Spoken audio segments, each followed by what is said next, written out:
हम कुछ जाने, कुछ सुने, कुछ गुने अपने मन में बिहार के लोक नाट्य परंपरा और विशेष रूप से विदेशिया। हमारे प्रबुद्ध वक्ता हैं श्री संजय उपाध्याय जी। जोरदार तालियों के साथ स्वागत करें।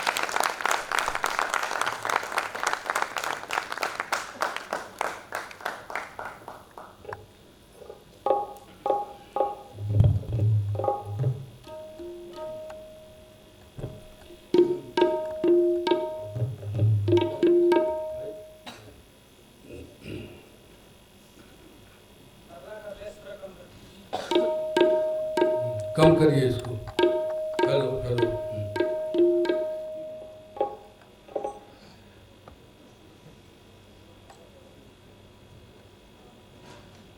प्रेक्षागृह में उपस्थित तमाम सुधीजन, प्रबुद्धजन, विद्वत्जन को मेरा प्रणाम है। ये शहर लखनऊ मेरे लिए अनजाना नहीं है। पिछले कई वर्षों से मैं लगातार आता रहा हूँ, चाहे सूर्य मोहन कुलश्रेष्ठ जी के माध्यम से जब ये डायरेक्टर हुआ करते थे भारतेंदु नाट्य विद्यालय में, उसके पहले सुशील कुमार सिंह जी थे डायरेक्टर बीएनए के, उनके समय में भी मैं आया करता था।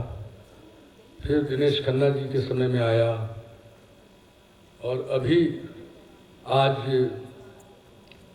लखनऊ शहर में मधु शुक्ला जी आदरणीय, इन्होंने मतलब मुझे याद किया और याद करके मुझे सम्मान दिया।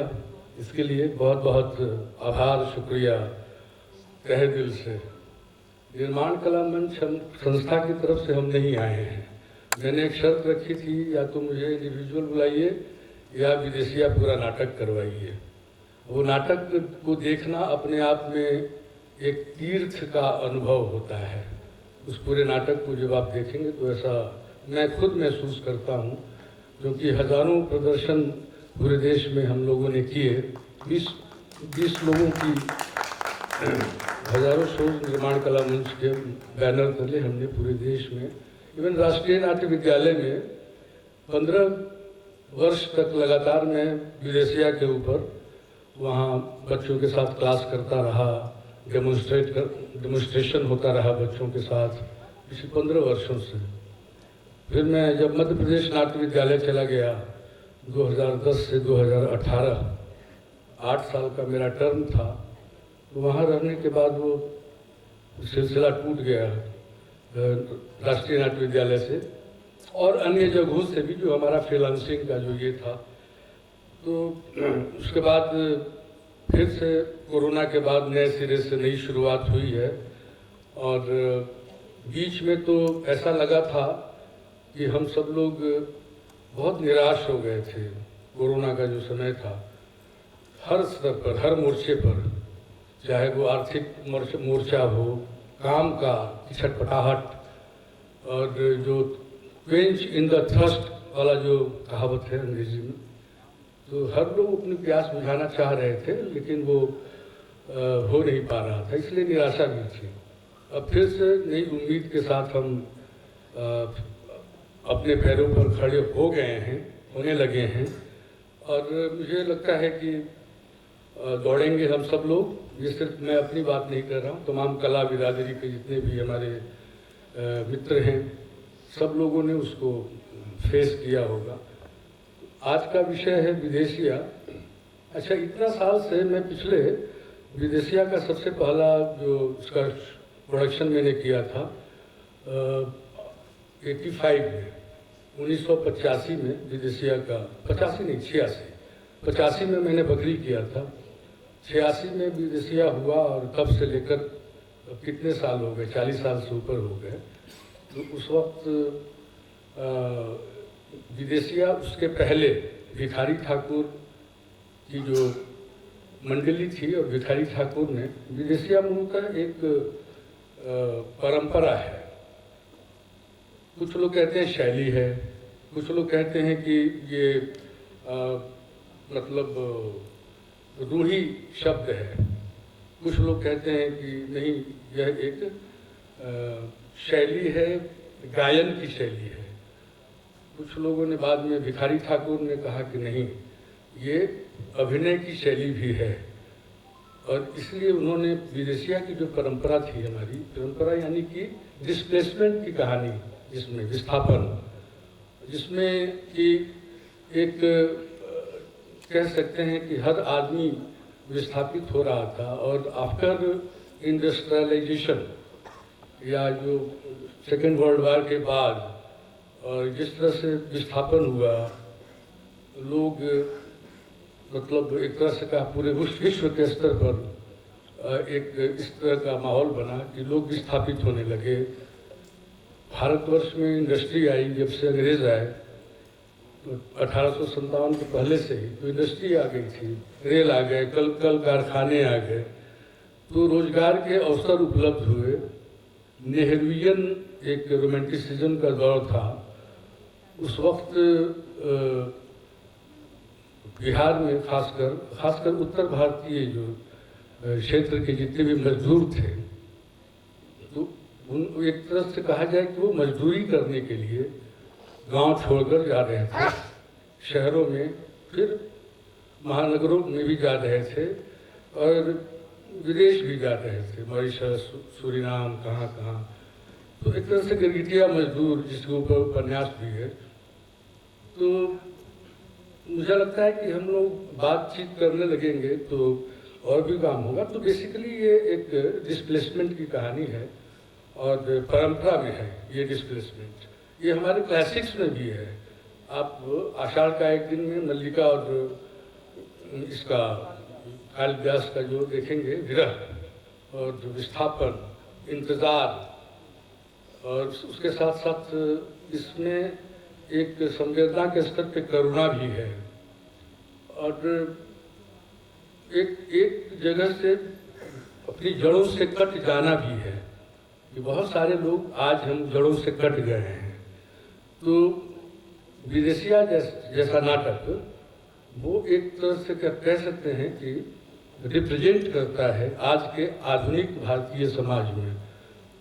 ये किसी राजा रानी की कहानी नहीं है, इसमें ना ही किसी सेनापति की कहानी है, इसमें ना ही किसी राज धर्म, राजदंड और उसकी स्थापना वाला कोई फॉर्म है, या राजा का गुणगान करना, चारण करना, या राजा का ये करना, महिमा मंडित करना राजा को, रानी को, नायक को, नायिका को हीरो के रूप में, राजा के रूप में उसको प्रस्तुत किया जाता है लोक नाटकों में। और विदेशिया एक ऐसा नाटक है जो पहला आधुनिक हिंदी का लोक नाटक है, जो आम जनता की बात करता है, मजदूरों की बात करता है, जो संघर्ष की बात करता है। दरअसल पूर्वांचल की कथा है, पूरबिया इसको कहते हैं, पूरबिया शैली भी कह सकते हैं, पूरबिया परंपरा भी कह सकते हैं। विदेशिया जितना पूरब है, उस पूरब हमारा जो बेल्ट है पूर्वी, उस एक तरह से पूर्वी और पश्चिमी के बीच का एक बंद भी है। लोग पूरब से पश्चिम की ओर भागना चाह रहे थे, अपनी जड़ों से कट के शहर, महानगर और ये सारी जो पश्चिमी सभ्यता है। तो एक तरह से ये विदेशिया नाटक जो है वो पूर्विया जो है पश्चिमी का प्रतिशोध भी करता है, उसके रेजिस्टेंस की बात करता है। पश्चिम को एक तरह से ये मानता है, जैसे कि गैले कलकतवा पियले चापा कल के पनिया रजऊ गरिया भेज हो, देशवा देशवा भरमौलस ई पैसवा बैरी हो बोलती है।